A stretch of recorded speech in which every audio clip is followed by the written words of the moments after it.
نرحب فيكم تواجدكم معنا بتدريبات منتخب الكويت. لله الحمد. يمكن اليوم عودة تدريبات منتخب الكويت من أكثر من نقول يمكن 9 شهور من آخر تجمع لنا في كأس الخليج اللي طاف. لله الحمد. يمكن اليوم تجمع 30 لاعب راح يكون بقيادة المدرب ثامر عناد.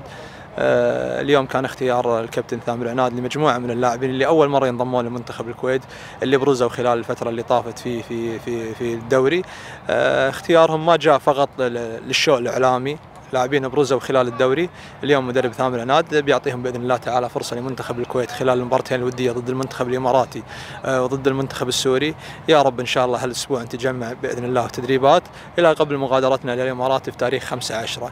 عندنا وديتين مهمين ضد المنتخب الاماراتي وضد المنتخب السوري، مباريات بالفيفا داي. يا رب يستفيد منها الجهاز الاداري الجهاز الفني، ويا رب يستفيد منها الجهاز الفني، وكذلك اخواني اللاعبين اللي يقدمون مستوى اللي يعطي حق المدرب ثامر عناد وجه الحقيقي لكل لاعب ليستمر باذن الله تعالى بالفتره الجايه لمنتخب الكويت. اليوم هذه فرصه، لكن تبي اثبات وجود داخل الملعب، وان شاء الله يا رب ان نشوف اكثر من لاعب جديد قادم للكره الكويتيه.